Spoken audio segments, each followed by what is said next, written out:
पे लाखों সালাম, শামে বজমে হেদায়েত पे लाखों সালাম।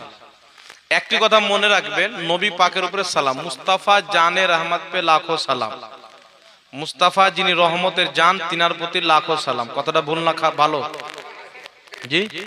শামে বজমে হেদায়েত पे लाखों সালাম, হেদায়েতের উজ্জ্বল নক্ষত্রের প্রতি লাখো সালাম। আরো বিভিন্ন ছন্দ আছেন যেগুলো নবী পাকের শানে। তেরে তো নবীর শানে না, কোনো মৌলবি তো নিজের বাপের শানে বানায়নি। আপনি তো খুশি হবেন, আমার তো আকীদা যদি কোনো হিন্দু ভাই আমার নবীর শানে কোনো ভালো কথা লেখে আমি ওটাও পাঠ করব। আমি খুশি হব যে একজন অমুসলিম হয়ে আমার নবীর শানে কিছু লিখেছেন। কথা বুঝলেন? কিন্তু ওয়াহাবি দেওবন্দি আর এত নিকৃষ্ট কেউ যদি নবীর শানে কোনো ভালো গাজাল লিখেছেন এটা তো জ্বলে, এলার্জি হয়। কথা বুঝলেন? মানে নবী বিদ্বেষী এদের, বাকি কিছু নাই। তো মুস্তাফা জানে রহমত पे लाखों সালাম, ইয়া নবী সালামু আলাইকা, আপনার এগুলো সব নবী পাকের প্রতি সালাম, এগুলো 100% পড়া জায়েজ আছে। কথা বুঝে এসে গেছেন বাবা?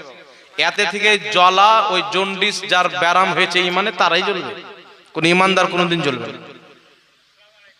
ওয়ালাইকুম সালাম।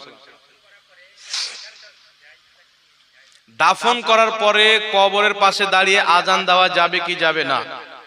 মুসলিম শরীফের মধ্যে হাদিস, রাসূল করিম সাল্লাল্লাহু আলাইহি সাল্লাম একজন সাহাবীকে দাফন করলেন, দাফন করার পরে তাসবিহ তাকবীর পাঠ করলেন, আল্লাহু আকবার পাঠ করলেন। তো সাহাবী বললেন, হুজুর এটা বুঝতে পারলাম না। নবী পাক বললেন তার কবর তার জন্য মানে তাং হচ্ছিল, ছোট হয়ে যাচ্ছিল, আমি তাকবীর পাঠ করলাম, তাসবিহ পাঠ করলাম, ফলে তার কবরকে আল্লাহ প্রশস্ত করে দিলেন। এখান থেকে ইস্তেমবাদ করে ফুকাহায়ে কেরাম, ইমামুল ফুকাহা ইমাম ইবনে আবিদিন শামী রাহমাতুল্লাহ আলাইহি ফাতাওয়া শামীর মধ্যে বলেছেন, যিনাকে দেওবন্দিরাও মানে আমরাও মানি, তিনি নিজের কিতাবের মধ্যে লিখেছেন, মৃত্যু ব্যক্তিকে কবরে দাফন করার পরে তার কবরের পাশে দাঁড়িয়ে আজান দেওয়া এটা হচ্ছে মুস্তাহাব, ফরজ নয়, ওয়াজিব নয়, তবে মুস্তাহাব সওয়াবের কাজ, দিলে মৃত্যু ব্যক্তির অনেক উপকার আছে।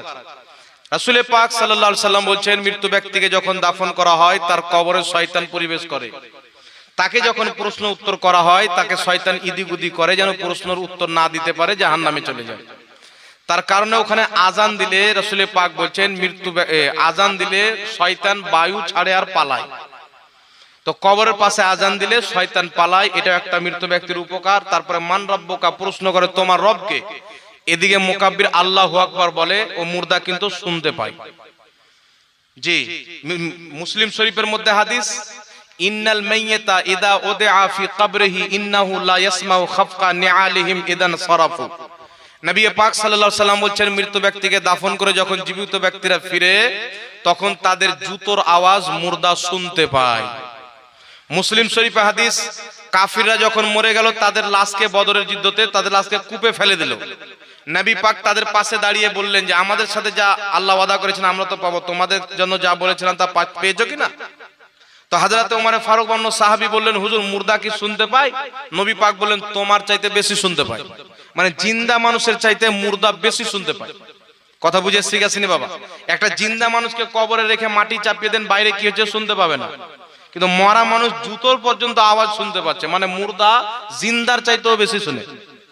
কথা বুঝতে পেরেছেন কি পারেননি বাবা? তার কারণে মৃত্যু ব্যক্তির কবরের পাশে আজান দেওয়াকে ফুকাহায়ে কেরাম মুস্তাহাব বলেছেন, এতে মুর্দার অনেক উপকার আছে, আর যে আজান দেবে তারও নেকি হয়ে যাবে। আর